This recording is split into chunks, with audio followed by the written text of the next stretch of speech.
सियाराम, जय बाबा की। मैं पवन कुमार चतुर्वेदी आप सभी मित्रों का चैनल पर हार्दिक स्वागत करता हूँ। मित्रों, किसी ने क्या खूब लिखा है, करता करे न कर सके, गुरु करे सो होय। 7 द्वीप 9 खंड में, गुरु से बड़ा न कोई। मित्रों, किसी राज्य में एक राजा राज करते थे। राजा बहुत ही धार्मिक, आध्यात्मिक और प्रजावत्सल थे। राजा अपनी प्रजा की सभी सुख सुविधाओं का पूरी तरह से ध्यान रखते थे।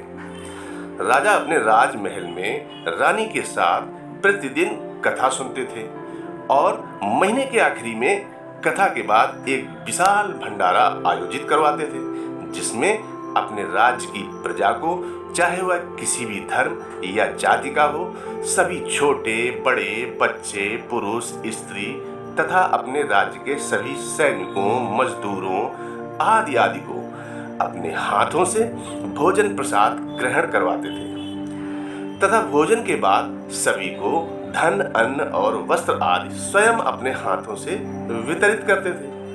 अब रोज की तरह कथा होनी थी, अतः एक पंडित जी जो राजा और रानी को कथा सुनाते थे, अपने समय से कथा सुनाने राजमहल में आ गए। राजमहल में एक बोलने वाला तोता भी था, जो पंडित जी की कथा बड़े ध्यान से सुना करता था। अब पंडित जी ने अपनी सारी व्यवस्था पूरी की, चौक पूरी अर्थात रंगोली सजाई और राम कथा सुनाने लगे। कथा के हर अध्याय के अंत में पंडित जी हमेशा कहा करते थे कि हरि मिले तो बंधन छूटे, हरि मिले तो बंधन छूटे। अब कई दिन तक कथा सुनने के पश्चात एक दिन पिंजरे में बंद तोता बोला, पंडित झूठा, पंडित झूठा, पंडित झूठ बोलता है। उस समय तो पंडित जी मन मसोस कर रह गए और चुपचाप चले गए, परंतु अब तो तोता प्रतिदिन पंडित जी को झूठे कहकर संबोधित करने लगा। पंडित जी को मन में क्रोध आता कि राजा रानी और सब लोग क्या सोचेंगे। आखिरकार परेशान होकर पंडित जी अपने गुरु जी के पास गए। गुरु जी को सारा हाल कह सुनाया। गुरु जी अगले दिन पंडित जी के साथ स्वयं कथा करने गए और एकांत में तोते के पास जाकर पूछा, तुम पंडित जी को झूठा क्यों कहते हो? तोते ने कहा, इसके लिए आपको मेरे जीवन की पूरी कहानी शुरू से सुननी होगी। गुरुजी ने कहा, ठीक है, सुनाओ। तो तोता बोला, गुरुजी, पहले मैं बहुत बहुत खुश रहता था, बिना किसी बंधन के खुले आकाश में साफ शुद्ध हवा में उड़ता था। जहां मन करता वहां जाता, घूमता, बैठता, जो मर्जी होती सो खाता और अपने कुटुंबियों अर्थात परिवारीजनों के साथ, दोस्तों के साथ मस्त रहता था। पर एक बार मैं अपने मित्रों और परिवारीजनों से दूर एक आश्रम में जा बैठा, जहां सब साधु संत राम राम राम बोल रहे थे। वहां बैठा तो मैंने भी राम राम राम बोलना शुरू कर दिया। एक दिन मैं उसी आश्रम में राम राम बोल रहा था, तभी एक संत ने मुझे पकड़कर एक लोहे के पिंजरे में बंद कर लिया। फिर मुझे 2-4 श्लोक सिखाए। आश्रम में नगर के एक सेठ जी आया करते थे। सेठ जी ने हमें वेद मंत्रों का उच्चारण करते देख सुन लिया तो सेठ जी को हम भा गए अर्थात अच्छे लगने लगे और सेठ जी ने संत से हमें मांग लिया। तोता बोला, सेठ जी ने संत को भारी दान दक्षिणा दी और संत ने आशीर्वाद स्वरूप सेठ को मुझे सौंप दिया। अब सेठ ने मुझे चांदी के पिंजरे में रखा। मेरा बंधन बढ़ता चला गया। अब मैं स्वच्छ वायु और ताजा फलों के लिए भी तरसने लगा। निकलने की कोई संभावना न रही। एक दिन उस सेठ ने राजा से अपना काम निकलवाने के लिए उपहार स्वरूप मुझे राजा को दे दिया।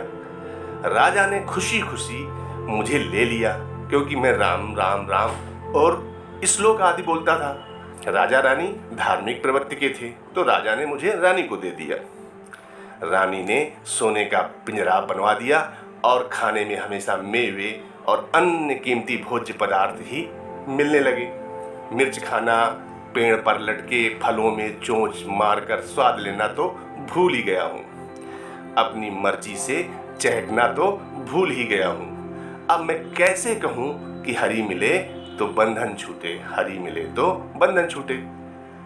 तोते ने गुरुजी से कहा, आप ही कोई युक्ति बताएं जिससे मेरा बंधन छूट जाए।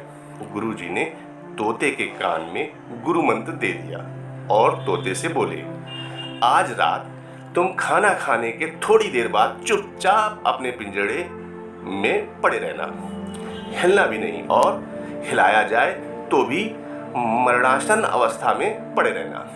तोते ने ऐसा ही किया। सुबह हुई, राजमहल की साफ सफाई करने वाले सैनिकों ने देखा कि हर दिन की तरह आज तोता राम राम नहीं कह रहा है और ना ही मंत्र पढ़ रहा है। तो एक सैनिक पिंजड़े के पास गया तो पाया कि तोता तो बेहोश सा दिखाई दे रहा है। अतः उसने पिंजड़े को हिलाया डुलाया, लेकिन तोते की कोई प्रतिक्रिया न देखकर सैनिक भागा भागा रानी के पास गया और तोते के बारे में रानी से सब कह सुनाया। अब रानी भी दौड़ी दौड़ी तोते के पिंजड़े के पास पहुंचकर देखा और बोली, वास्तव में सैनिक ठीक ही कह रहा था, लगता है सचमुच ही तोता मर गया है। और रानी ने भी पिंजरा खोलकर खूब हिलाया डुलाया, पर तोता टस से मस नहीं हुआ। और इसलिए थोड़ी देर बाद रानी ने सेवकों से कहा, ये तोता मर गया है, इसे बाग में गड्ढा खोदकर दफन करवा दो। जैसे ही तोते के पिंजड़े को लेकर सेवक बाग में पहुंचे, अब चूंकि पिंजड़े का दरवाजा तो खुला ही था, तो तोता फुर्र से उड़ गया। तोता पिंजरे से निकलकर आकाश में उड़ते हुए बोलने लगा, गुरु मिले तो बंधन छूटे, गुरु मिले तो बंधन छूटे। अर्थात मित्रों, कहने का आशय कि शास्त्र कितना भी पढ़ लो, वेद कितने भी पढ़ लो, लेकिन सच्चे गुरु जब तक रास्ते न बताएं तब तक मुक्ति पाना संभव नहीं। और इसीलिए तुलसीदास जी कहते हैं क्या, कि गुरु बिन भव निधि तरहि न कोई, जो बिरंचि शंकर सम होई। कहने का आशय, गुरु के बिना कोई भवसागर नहीं तर सकता, चाहे वह ब्रह्मा जी और शंकर जी के समान ही क्यों न हो।